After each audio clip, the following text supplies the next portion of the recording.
coming up with Prophetic Embassy Church of All Nations. Exodus 4:19. I got it. Bwana akamwambia Musa huko Midiani. Haya, nenda. Unawaota hao. Sasa wewe rudi huko. Karudi Misri. Nenda karudi Misri. Kwa kuwa wale watu wote waliokutaka uhai wako, waliotaka kukua wewe, wamekwisha kufa. Praise the name of the Lord. Ile wakati singewaogopa hapo. Bwana kama najua bado naogopa. Bwana wote waliotaka kukuroga wewe, tayari walikufa wao. Nimekuja kutabiria siku ya leo. Wale walitaka kukuroga huko nyumbani, kuna siku taambiwa wachana na wao. Hao waliisha kitambo. Bwana kaambia Musa, this was an assurance. Moses was fearing to go. Anasema wale watu bado wanafuatia. Bwana kaambia rudi sasa.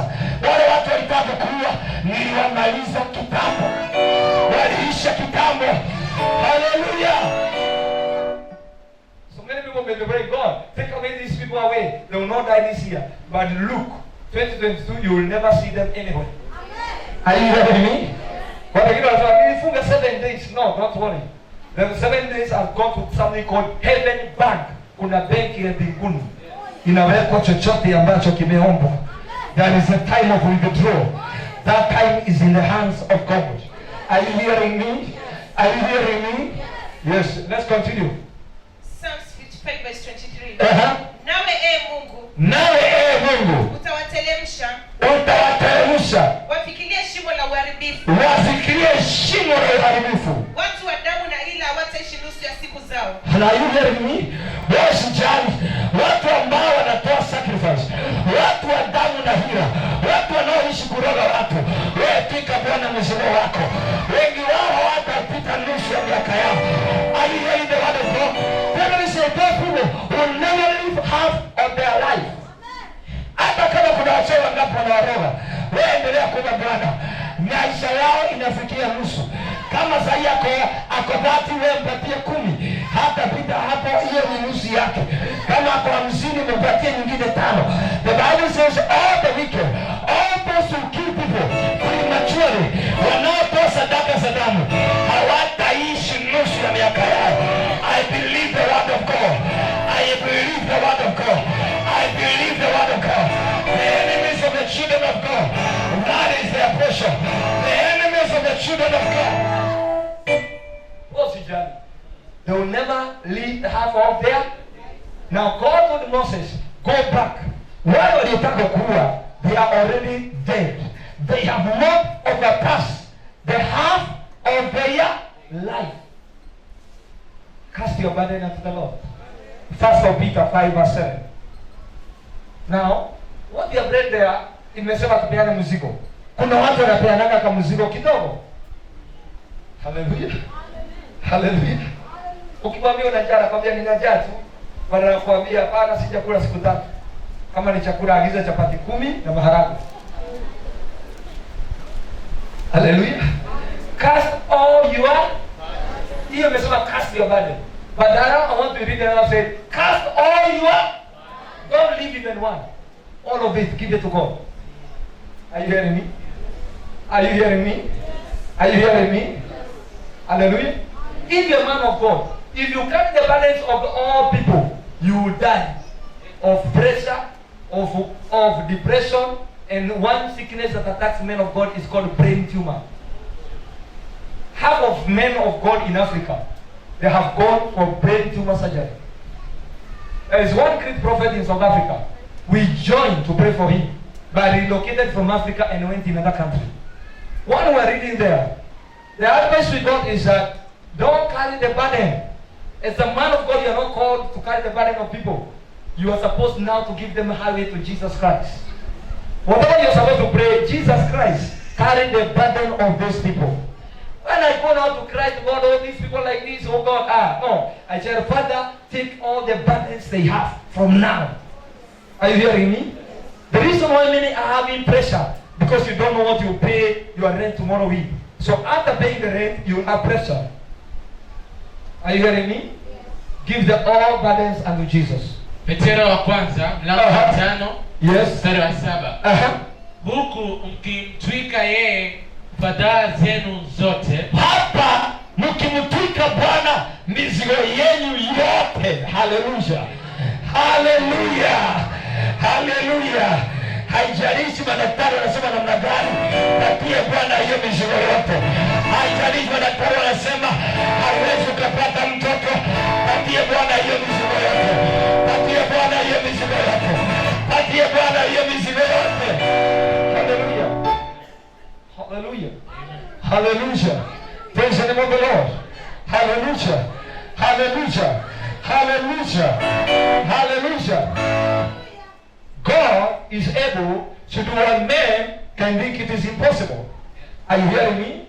But now, Mr. Ashira, you only give God some pattern of your problem. The Bible says, cast all your cares unto the Lord. Cast your burden unto Jesus. For you, oh, cast your burden unto Jesus. For he cares.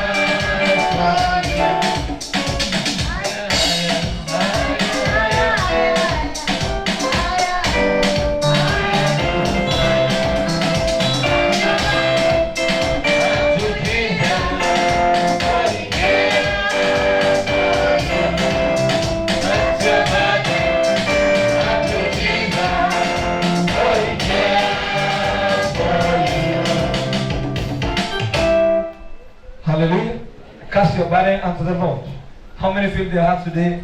They want to cast that burden unto the Lord. Many people are carrying the spirit of unforgiveness over the years. That was is making them have a bitter life. Hallelujah. I met a man the other day. Aliniambia bibi yake anaishi kununa. I tried to tell him there is something we need to leave. So he called me, man of God. My wife ako na shida. At night, tukiwa mezani ana furaha. Tukiwa tuna mahali nje ako na furaha. The moment we enter in the house, ako na shida. When I try to tell him twende tukalale, the wife will say he's have a movie. Atakuja saa 8 ama saa 9 ndio anakuja kulala. Told me I cannot wake up because I'm going to job. Now, you prophesied to certain lady in Nairobi. And he told him you're a true prophet. Now, can you pray God to tell you what is going on? Now, I shared this story with somebody else here. Mungu akaniambia, nilipoomba kulingana na mimi, you know as a prophet, when you're given a case, there is what comes in your mind and what comes in your spirit. So nikauliza, ona wanakosana, what is going on? Is it a demon? Manake hizo ndio tunapatana nazo sana, kuna hizo spirit. But again when I prayed, I understood now because the guy told me, nimeondoa sana mabasta. So mimi sikwataka kuwa pastor wa hiyo namba nyingine anaongezea kwa kitabu. Hallelujah. Tumeombewa tukienda mahali tunaambiwa we need deliverance. We need deliverance. So we go pray for deliverance. Tunaambiwa tuinue madhabahu, tunainua. Tunaambiwa tufanye nini, tunainua. But the problem is not going. Can I now have a big problem? Because myself I'm going depression. I am thinking of marrying another wife. Praise the name of the Lord. So I told him, your wife, there is something, but I'll pray. Mungu akaniambia, I was also preparing this. God told me that huyo mama ana mzigo mkubwa anabeba kwa maisha yake. But God, Mungu akanifikisha hapo. So, but when I slept, God ministered to me. The issue came back to me. Mungu akaniambia, the woman was raped. So the man called me the other day, told me, prophet, umesikia Mungu anakuambiaje? Nikamwambia, sasa Mungu ananiambia bibi yako ana mizigo mingi anabeba na pia alikuwa rape. Akaniambia bibi yako akaripiwa na nani? Sasa siweka naye sana, sasa ameniambia kwa nini? Akaripiwa na nani? Akaniambia kama ni kuripiwa, prophet, hii maneno tulikuwa tumechua. Nikamwambia hapana, hivyo ndio Mungu ameniambia na mimi sina lingi. Wewe muulize kama ashaikuwa rape. So the guy went to ask the wife. Akajuza alikuwa ananiambia hakuwa na imani ya kuuliza hiyo kitu. So akasema prophet ndiye alikosa kitu ya kuniambia.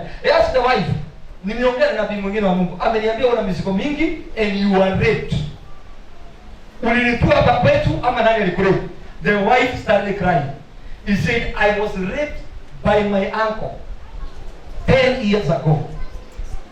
When I was 10 years old, my mom akaniambia ninyamaze. Everybody was against me. The same man called me again. Wakaniambia ninyamaze. The lady told him, the reason why I cannot come to bed with you is because when I am with you, I am in a total pain. So the man called me to the prophet. It is true. The woman was something happened. So I told them, that kids go and see gynecologist. When the gynecologist went and scanned, mwili wake wa kike umebadilika. Because when he was raped, during healing, mwili ulipona tofauti.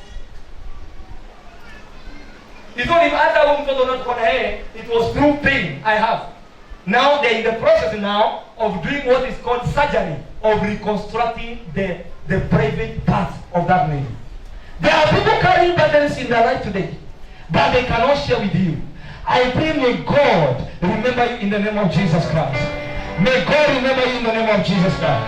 In the course of the battle, blood comes down. In the course of life, there are so many things happen. That's why I've come to tell you today. May God remember you in the name of Jesus Christ. Biblia kaambia the Bwana, nimejaribu mwenyewe lakini sina pesa za kujisaidia. The surgery cost 2.5 million. It has to cost 2.5 million. Because through the picture, something was done wrong in the system. That is how watu wanabeba mizigo siku ya leo. Wanaweza ombewa, wanaweza kuwa they have bitterness in their life. Lakini nikamwambia juzi, msamehe huyo anko na usamehe kila mtu, now you have to start a new life. Nikamwambia hiyo hakuna haja kuanza kuomba. Kama mwili ulikuwa vibaya, you have to go what is called reconstruction. Sasa we have to pray that during the surgery it shall be successful. Praise be to the name of the Lord. Ninakuombea siku ya leo katika jina lenye nguvu, uwezo na mamlaka. Kuna vitu labda ulibebeshwa kwa maisha yako. Jehova akukumbuke siku ya leo. I was watching the person anaongoza mambo ya gazing in the country of USA. He gave his story in one of the places. He said the reason why I'm gay, it is because of my mother. But mamangu aliniwachia baba.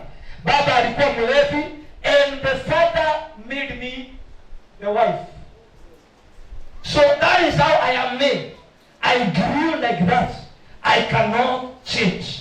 I am like that, and that's how my father made me to be. When I grew, I went out of my city, went to another city. I could not cope with women. I had to find a man like me. That's why I had to marry, because that is how I am. Na kuombea siku ya leo, kuna mizigo yake mabega. Na kuombea leo Bwana akaiondoe. Mizigo hiyo Bwana akaiondoe. Some of the people, they are raped by their uncles. They are raped by their father. They are raped by their brothers. These are curses in their life. They cannot share with anybody. But I pray for you today in the name of Jesus. Tunapoinuka hapa kuomba, unapotoka hapa, hiyo mizigo mpaka iondoke. Kuna Mungu anaondoleanga watu mizigo. Kuna Bwana anaondoleanga watu mizigo. We serve a mighty God. That is in the book of 2 Samuel 15 verse 30. Samueli wa pili 15 mstari wa 30.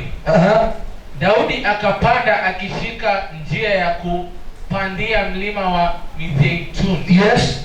Akilia alipokuwa akipanda. Are you hearing me?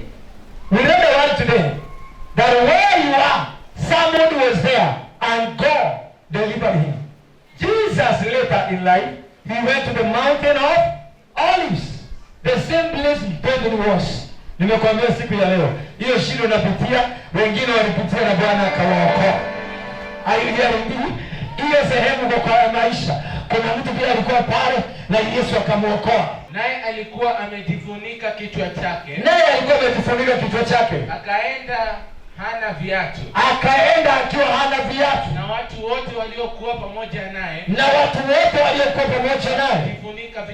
Wakajifunika vichwa vyao. Kila mmoja wao wakapanda juu. Kulia walipopanda.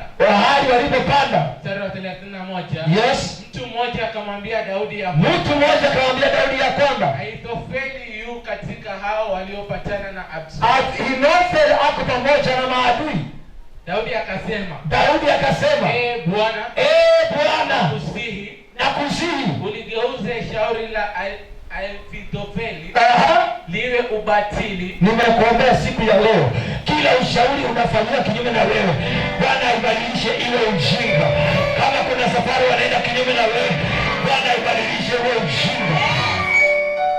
Na Mungu akajibu hiyo ombi. Haleluya. Abineri akaambia Absalom ya kwamba ile kitu unaweza fanya Daudi asirudi hapa, lala na bibi zake. Now according to the Bible, if you sleep with the wife of your father, you are cursed. The man became cursed by the Lord. God changed the wisdom of this man to become foolishness. Any man using his senses, may God turn the senses to foolishness. Kila elimu na ujanja wanatumia kinyume yako, ibadilishwe iwe ujinga. Mstari wa 32. Yes. Ikawa Daudi alipofika juu, hapo Mungu alipoabudiwa, tazama Hushai Mwaki akaja kumlaki na joho lake, limeraruliwa, tena ana udongo kichwani mwake. Mstari wa 33. Daudi akamwambia, nataka msikie hapa, kuna watu huwa na mizigo, ukitembea na wao hautafika. My sister, kuna watu wako na mizigo, ukiwaweka maisha yako hautafika. Daudi akawaambia, wewe una mizigo, tafadhali hatueni na wewe. Ukienda mbele pamoja nami, kuwa mzigo kwangu. Haleluya. Nimekuombea siku ya leo, usikuwe wale ambao wana mizigo, usikuwe wale wana mizigo, usiwe wale wana mizigo, usiwe wale wana mizigo. My father, niobelee mizigo. Daudi alipata mtu ako na udongo kwa kichwa, amerarukiwa nguo, akamwambia tafadhali usinitangulie, ukinitangulia utakuwa mzigo kwangu. Daudi alielewa the mystery of people carrying loads in their life. Nilikwambia kuna watu wanabeba mizigo, believe it. You can hear David telling his man, please, I'm prayerful. Mimi ni muombaji, I am a prophet of God, lakini nikienda na wewe utanichelewesha.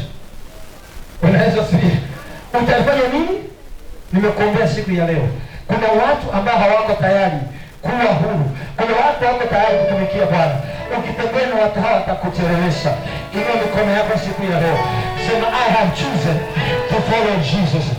I have chosen to follow Jesus. I have chosen to follow Jesus. I have chosen to follow Jesus. There is a remedy of every yoke in your life. The remedy is the anointing of God. We're going to stand and pray now, and every yoke shall be broken.